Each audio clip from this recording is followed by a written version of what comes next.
Assalamualaikum warahmatullahi wabarakatuh. Perkenalkan, kami dari kelompok 4 ingin mempresentasikan tentang jurnal yang berjudul Electricity Price Prediction and Nodal Price Analysis in California ISO. Sebelumnya, perkenalkan, nama saya Taskia Tunia dengan NIM 039 dan dua teman saya, Dewi Ayu Pratiwi dengan NIM 005 dan Amrina Rasyada dengan NIM 037. Yang pertama adalah summary untuk electricity price prediction and nodal price analysis in California ISO. Di Amerika Serikat, operator sistem independen atau ISO mengontrol dan memantau pengoperasian sistem tenaga listrik dalam batas tertentu di California. CAISO atau California ISO juga bertindak sebagai operator pasar listrik. Dalam jurnal ini, kami memfokuskan perhatian kami pada day-ahead market atau DAM untuk kategori listrik.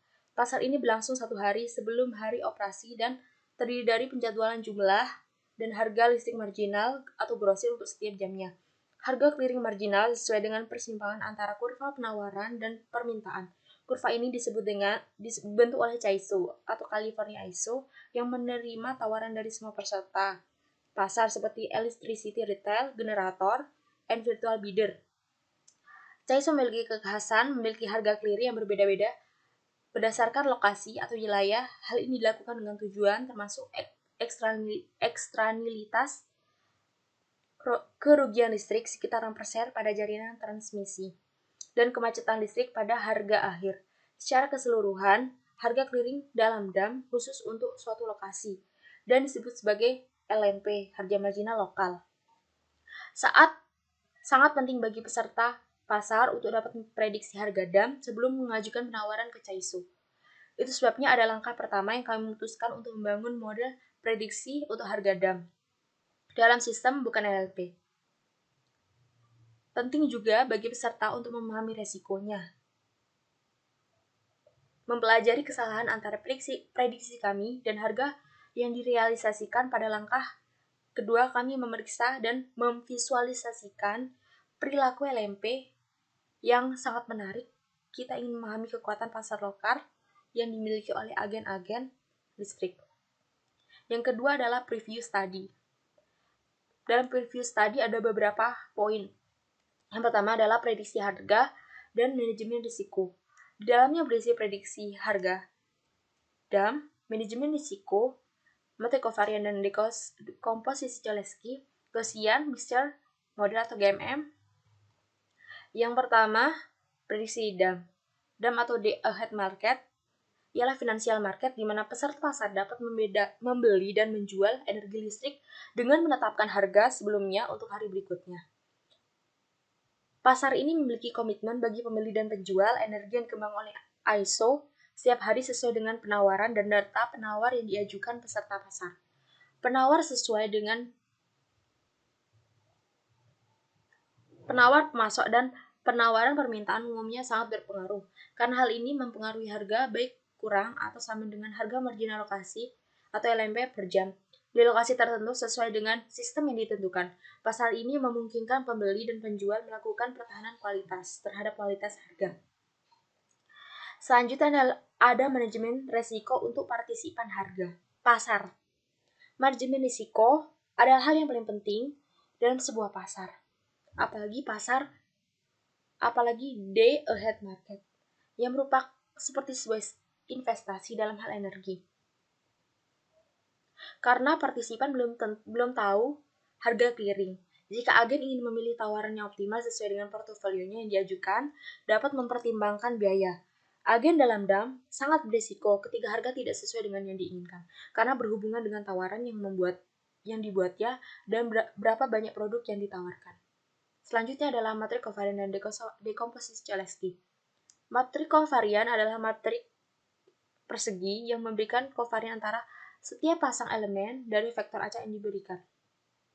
Dan dekomposisi Cholesky atau faktorisasi Cholesky adalah dekomposisi atau faktorisasi dari Hermitian yang merupakan matrik positif pasti ke dalam produk dari matriks segitiga lebih rendah dan transpose konjugatnya yang berguna untuk numerik yang merupakan solusi yang efisien, misalnya simulasi Monte Carlo. Selanjutnya adalah GMM, Gaussian Mixture Model. Ia merupakan sebuah tipe density model yang terdiri dari komponen-komponen fungsi-fungsi Gaussian. Pada jurnal ini, GMM berfungsi untuk memvisualisasikan kesalahan-kesalahan yang terjadi dalam saat melakukan prediksi. Selanjutnya adalah clustering atau melakukan clustering. Clustering bertujuan untuk mengurangi kompleksitas dataset yang besar. Sangat membantu dalam pengelompokan sehingga keseluruhan datasetnya dapat dianggap dan beberapa cluster sehingga mudah dibaca dan diolah. Ada 2 cluster yang digunakan dalam proyek kami, yaitu DBScan dan K-means. DBScan yaitu Density Based Spectral Clustering of Application with Noise, memiliki 2 parameter input, yaitu jarak maksimum yang antara 2 titik yang berada di cluster yang sama dan jumlah minimum poin data dalam satu cluster. Yang kedua adalah K-means. K-means hanya memiliki 1 parameter input yang diperlukan, jumlah cluster yang diinginkan. Metrik yang ada dalam K-means ada 2, kesalahan kuadrat dan entropi gugus. Yang selanjutnya adalah visual spasial node. Dalam jaringan tenaga listrik, penting untuk memeriksa karakteristik lokal node yang berbeda untuk memahami kecenderungan makro. Ada 3 komponen dalam visual spasial node ini. Yang pertama adalah biaya energi marginal atau MCE, biaya kemacetan marginal atau MCC, dan biaya kerugian marginal atau MCL. Ini adalah MCE, biaya energi marginal. Yang pertama di California, San Francisco, dan San Diego. Kita dapat mengamati titik-titik umumnya lebih besar di sekitar kota-kota besar seperti San Francisco, Los Angeles, dan San Diego yang menunjukkan harga lebih variasi di sana. Biaya kemacetan marginal, seperti sebelumnya, gradien warna yang digunakan untuk mewakili biaya rata-rata kemacetan, yaitu berwarna kuning, seperti ini. Pengambilan yang pertama adalah biaya ini lebih banyak berfluktuasi di daerah perkotaan. Biaya kerugian marginal, MCL. Di bawah ini adalah salah satu visualisasi komponen MCL dari LMP di California. Gradien warna di sini merupakan sedemikian rupa sehingga semakin hijau titiknya maka semakin rendah kerugian di wilayah tersebut. Masalah yang diselesaikan.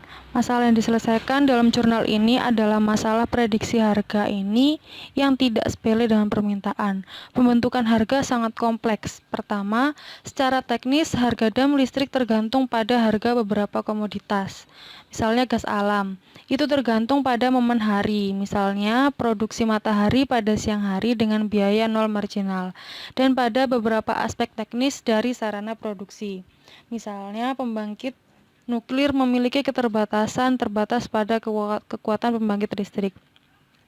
Harga dam juga tergantung pada strategi penawaran atau Enron dan California Electricity Crisis tahun 2000-an yang merupakan contoh dari kekuatan pasar atau distorsi harga. Maka, pertama yang dilakukan adalah dengan menentukan prediksi dam dan harga yang direalisasikan. Pada langkah kedua, memeriksa dan memvisualisasikan perilaku LMP yang sangat menarik jika kita ingin memahami kekuatan pasar lokal yang dimiliki agen. Yang nomor 4 ada kontribusi penulis paper. Dari judul jurnal Electricity Price Prediction and Nodal Price Analysis in California ISO, yaitu prediksi harga listrik dan analisis harga nodal di California ISO. Dapat dianalisa bahwa kontribusi penulis dalam penelitian ini adalah membangun model prediksi untuk harga dam menggunakan acak regresi hutan. Mereka juga membuat peta web pengelompokan yang dilakukan dengan K-means, hanya dibuat pada LMP, bukan pada komponen marginal, yang mana setiap warna memetakan ke satu klaster tertentu dengan total 10 klaster, sehingga menghasilkan pengelompokan dan visualisasi data harga listrik yang mengungkapkan informasi menarik seperti varians lebih tinggi dari harga listrik di daerah perkotaan dan kerugian yang lebih rendah di wilayah SPBY dibandingkan dengan tempat-tempat lebih jauh di pedalaman. Metode yang digunakan dalam jurnal ini, yang pertama adalah Gaussian booster pada kesalahan. Kami menggunakan pustaka campuran S-Color agar sesuai dengan GMM dengan kesalahan menggunakan kriteria bits untuk menentukan jumlah komponen. Untuk GMM dengan menunjukkan bit score untuk jumlah komponen yang berbeda. Kami menemukan bahwa jumlah optimal komponen adalah 1. Ini mengartikan bahwa kami tidak dapat meningkatkan model kami pada kesalahan dengan GMM. Hasil ini masih menarik jika kami kembali ke penyimpangan karena matriks covariance tidak memasukkan semua ketidakpastian, atau kami tidak dapat menemukan model. Itu akan menarik untuk resiko agen yang menolak yang ingin mengoptimalkan Q. Untuk memasukkan matriks linear tidak sama. Mereka memberi estimasi matriks covariance untuk membuat pilihannya lebih relevan atau kuat. Ini akan menghasilkan SDP atau program semi pasti. Seperti terlihat pada grafik, di sini skor bitsnya diperoleh untuk jumlah komponen yang berbeda dalam GMM untuk kesalahan. Metode selanjutnya yaitu DBSCAN, Density Based Spatial Clustering of Application with Noise, atau DBSCAN, yang merupakan sebuah metode clustering yang membangun area berdasarkan kepadatan interkoneksi atau density connected. Setiap objek dari sebuah radius area atau cluster harus mengandung setidaknya sejumlah minimum data. Berikut data-datanya. Ada data covariance, DCSV, data DAM data, DAM data.csv, demand data.csv, plus data.csv, plus demand.csv, plus data.lmp, plus data mmc.csv, plus data.mca.csv, plus yang terakhir plus data mcl.csv. Metode DBSCAN ini memiliki dua parameter input. Yang pertama, memaksimalkan jarak IMU antara dua titik yang berbeda di klaster yang sama. Yang kedua, jumlah minimum poin data dalam satu klaster. Parameter input ini sulit untuk dioptimalkan karena beberapa alasan. Gagaran jarak antara titik data tidak mudah dipahami karena jaraknya antara jam dan harga, bukan jarak geografis. Jumlah minimum titik data dalam A sampel tunggal sangat terkait dengan jarak maksimum antar titik. Selain itu, metode DBSCAN ini tidak selalu menempatkan semua sampel data plus ke dalam sebuah cluster. Sampel dapat diberi label 1 yang artinya mereka melakukan tidak jatuh ke salah satu cluster yang dibuat. Akhirnya, jarak maksimum antar sampel dalam cluster yang sama kecil. Maka cluster itu sendiri akan terdiri dari titik data yang relatif sedikit, yang berarti akan ada banyak cluster untuk mewakili set data lengkap. Jika jumlah sampel minimum dalam sebuah cluster itu besar, maka jarak maksimum harus dipilih untuk memungkinkan begitu banyak data menuju ke dalam cluster yang sama. Jika tidak, mayoritas data akan diberi label 1 karena kesulitan memilih dua parameter ini bekerja dengan baik satu sama lain dan secara akurat mewakili kumpulan data. Sarana metode pengelompokan lebih disukai. Metode yang ketiga, forest regression. Random forest adalah teknik ensemble yang mampu melakukan tugas-tugas regresi dan klasifikasi dengan menggunakan puluhan keputusan berganda dan teknik yang disebut agregasi besar. Umumnya dikenal sebagai bagging. Ini source code yang untuk forest regression. Yang atas ini random forest regression for prediction, yang bawah random forest regression untuk online learning. Pada bagian ke-6 yaitu merupakan implementasi program. Ada 3 bagian program. Yang pertama adalah parse atau pemisahan pada datasetnya sehingga bisa diolah ke dalam program ini. Yang kedua adalah clustering, yaitu pengelompokan data-data agar lebih kompleks. Yang ketiga yaitu prediksi harga DAM. Yang pertama adalah to parse. Ini adalah cara melakukan pemisahan data dalam dataset. Dan yang kedua clustering. Tapi di sini kita membahas price prediction terlebih dahulu. Ini adalah deklarasinya harga,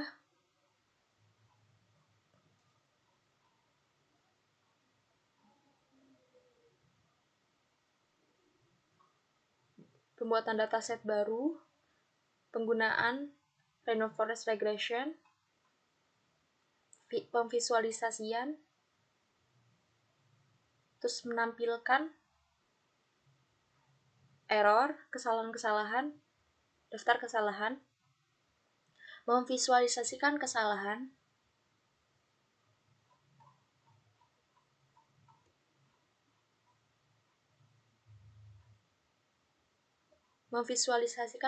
menggunakan dekomposisi Cholesky,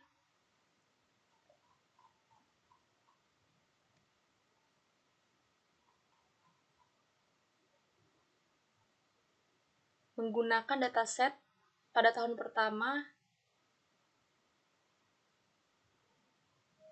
untuk sebagai prediksi harga untuk hari berikutnya. Ini adalah visualisasi grafik yang menggambarkan perbandingan antara prediksi harga sebenarnya dengan prediksi harga dengan program ini dan harga yang sebenarnya. Ini adalah GMM, kesalahan-kesalahan yang terjadi pada prediksi harga dimodelkan dalam bentuk grafik dengan GMM, Gaussian model. Selanjutnya adalah clustering. Clustering ada 2. Yang pertama adalah clustering dengan DB-scan clustering. Yang kedua menggunakan K-means. Parameter yang digunakan jarak maksimum dan jumlah sampel. Kalau K-means itu menggunakan jumlah cluster dan batch size atau ukuran batch min. Ini adalah clustering mengimport dataset price node names dataset sebanyak 26.964 data.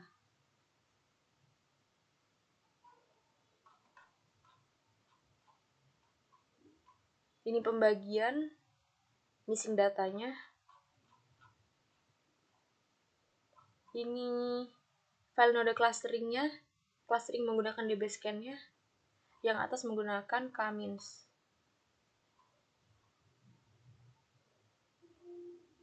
Untuk selanjutnya, kita lanjut ke programnya.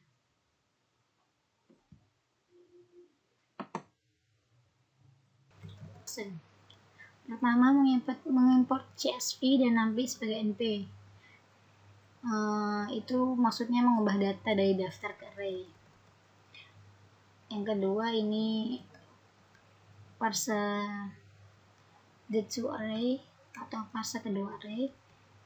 Selanjutnya menyimpan file CSV sehingga mengetahui harga pada waktu saat itu dan mengingkari daftar permintaan dan menemukan hari jam yang cocok. Habis itu menyimpan file CSV ini. Ini adalah program Prediction Price DAM.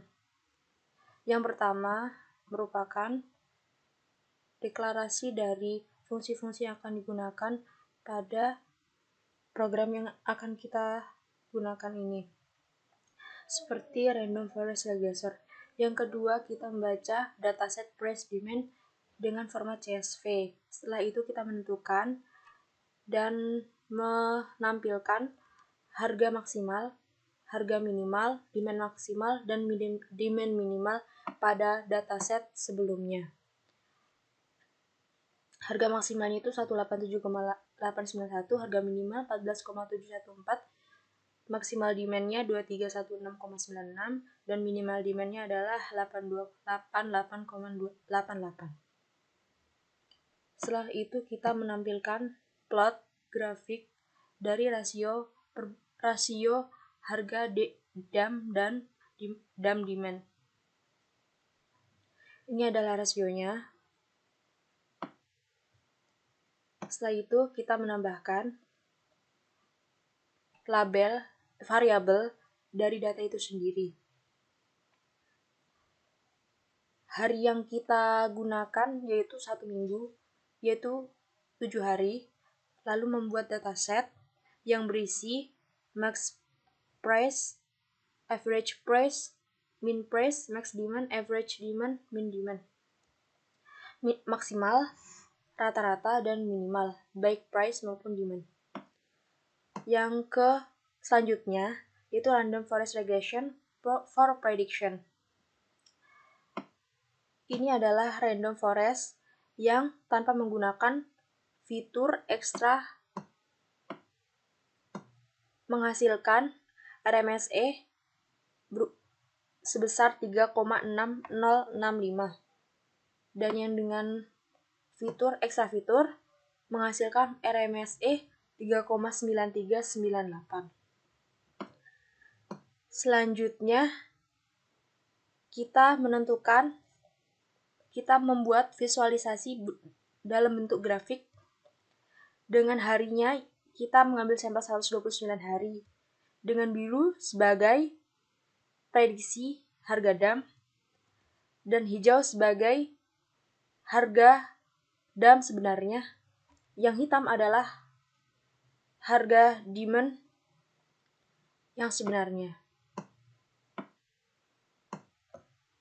Setelah itu kita melakukan training beberapa dataset.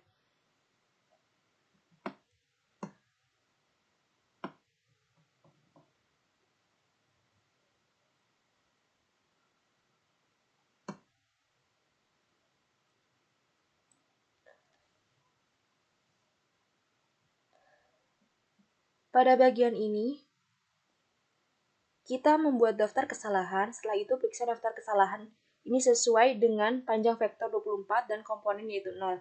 Jika menggunakan akurasi 0,5, maka ditentukan dengan menggunakan rata-rata hari atau average day. Average error, sum error list per total days. Ini average day.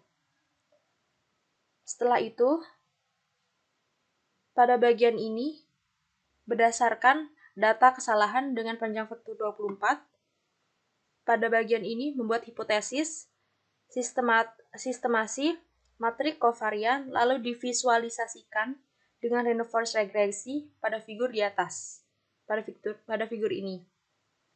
Angka kesalahan tertinggi pada prediksi harga DAM pada pukul 17.00 sampai 19.00 yang merupakan net demand atau neto demand yang sampai pada puncaknya.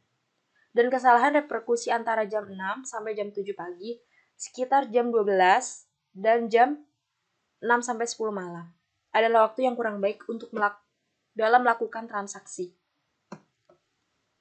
Ini adalah visualisasinya. Setelah itu simulasi harga demand. Pada bagian ini dengan menggunakan dekomposisi Cholesky, hari yang digunakan adalah 306 hari.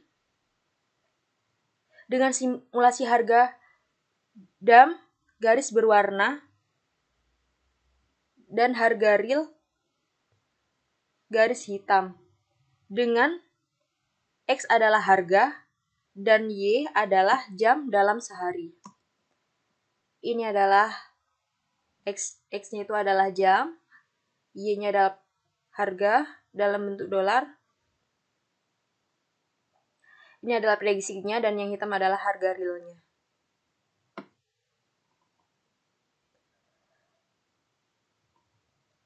Selanjutnya, pemvisualan menggunakan interpolasi nearest untuk melihat kesalahan transaksi. Per jam bisa dilihat pada interpolasi di atas dengan kovarian graf Lasso.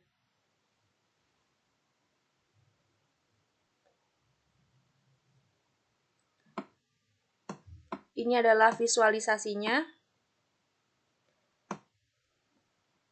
Sama seperti yang di atas, pada jam 17 sampai jam 19 terjadi kesalahan terbesar dalam transaksi di pasar di DAM D ahead market.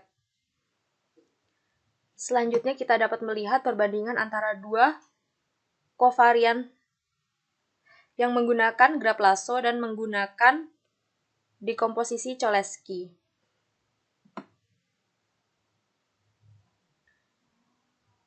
Bagian ini untuk melatih datasetnya. Bagian ini untuk melatih dataset. Pada tahun pertama, dari dataset yang digunakan, didapatkan error sebesar 1,09.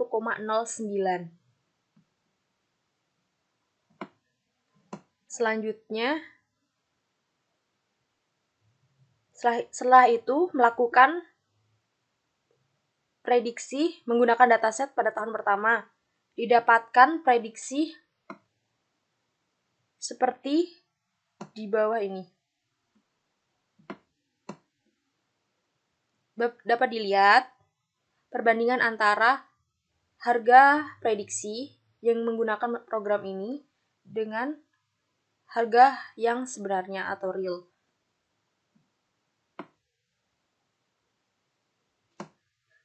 Setelah itu kita memodelkan kesalahan-kesalahan yang terjadi pada prediksi ini. Agar kita dapat mengetahui seberapa besar kesalahannya dan pada manakah kesalahan itu terjadi. Menggunakan model GMM untuk memodelkan kesalahan.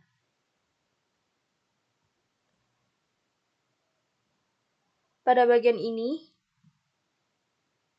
kesalahan-kesalahan dimodelkan menjadi bentuk grafik.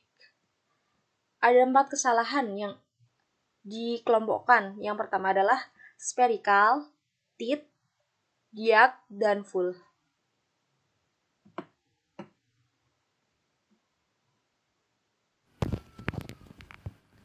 Clustering. Tampilan dari program clustering.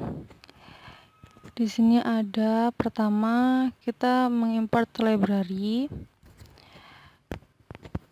Gunanya untuk melakukan support pada proses visualisasi grafik pada Python. Lalu diimport dataset dengan format CSV dan dapat diketahui isi dari data tersebut sebanyak 26.964 data.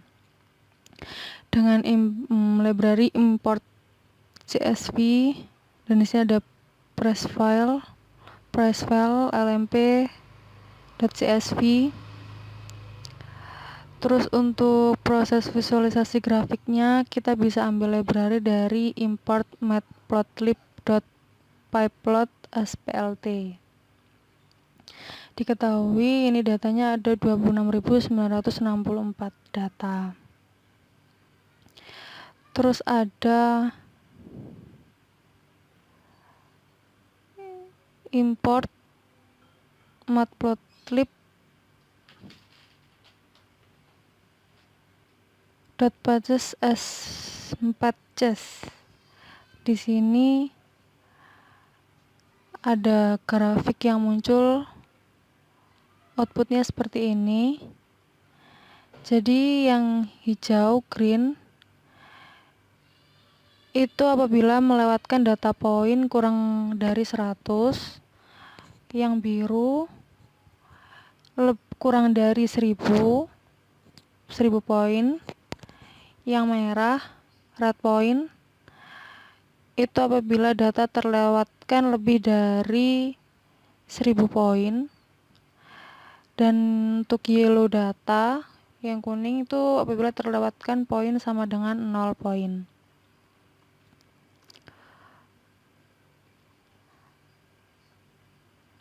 Sini ada dev make label not list. Untuk membuat label node dan noisy node, dan diberikan dua keadaan dengan data yang memiliki komponen dan data yang tidak berkomponen atau missing data.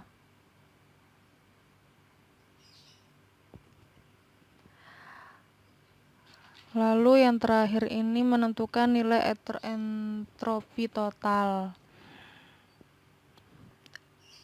Diketahui print total entropi sebanyak 1,094 dan lain-lain. Menentukan nilai entropi total ini digunakan untuk menentukan sukses tidaknya clustering yang dilakukan pada dataset tersebut. Lalu ada file node clustering DBS dengan format file IPYNB. Clustering datasetnya menggunakan DBS scan. Dari import matplotlib yang di sini terdapat output seperti ini. Ini menggunakan DBS scan. Outputnya seperti ini. Memvisualisasikan data, jika data missing sama dengan 0, maka grafik berwarna kuning. Hijau jika kurang dari 100, biru jika kurang dari 1000, dan merah lebih dari 1000. Sama seperti yang di atas.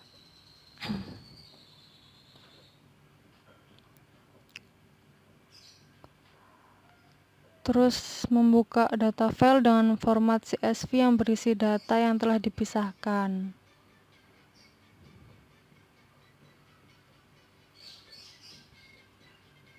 Ini dev format data, price data file, not names file. Terus di sini ada master list node sama dengan list dalam kurung for and in range dalam kurung 051. Nah, setelah tadi membuka data file dengan format CSV yang berisi data yang telah dipisahkan, yaitu pers data dan waktu. Setelah itu buat node baru dengan range 0,50,1 dan mendata jika node dalam range 0,24,2.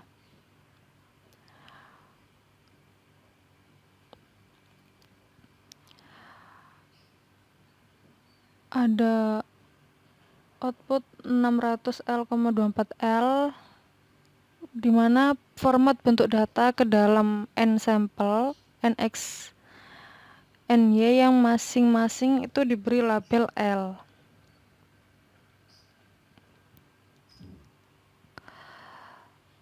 Terus ini ada outputan dari labeled node array, itu ada 121L.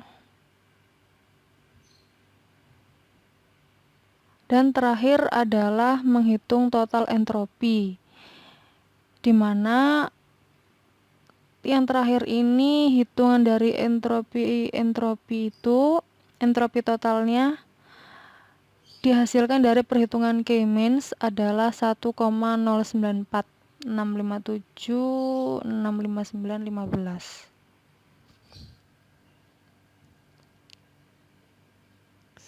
Demikian. Hasil Seperti itu. pembahasan pada implementasi prediksi harga DAM atau Day Ahead Market dapatkan hasil berupa grafik di bawah ini. Yang maksudnya di mana harga prediksi mendekati harga real DAM dalam prediksi 306 hari dalam setahun. Prediksi harga mengalami kesalahan kira-kira pada jam 6 sampai 7 pagi dan pada jam 5 sampai jam 7. Dapat dilihat dari visualisasi interpolasi membangun matrik kovarian seperti di bawah ini. Ini contoh pada tahun pertama. Dilihat bahwa visualisasi kesalahan paling jelas pada jam 5 sampai jam 7 yang merupakan waktu tidak tepat untuk melakukan transaksi DAM. Kesimpulan dari jurnal ini adalah seperti yang dijelaskan di atas, pasar listrik di masa depan cocok untuk model prediksi seperti regresi hutan acak, memprediksi secara akurat harga listrik pada titik tertentu yang sangat penting bagi peserta di pasar listrik. Selanjutnya, pengelompokan dan visualisasi data harga listrik mengungkapkan informasi menarik seperti variasi lebih tinggi dari harga listrik di daerah perkotaan dan kerugian yang lebih rendah di wilayah SPY dibandingkan dengan tempat-tempat lebih jauh, contohnya ke pedalaman. Analisis lebih lanjut mengenai jumlah klaster terbaik untuk mewakili data menggunakan metrik selain kesalahan dan entropi. Mungkin berguna. Selain itu, upaya untuk meningkatkan kemampuan prediksi model regresi akan menarik.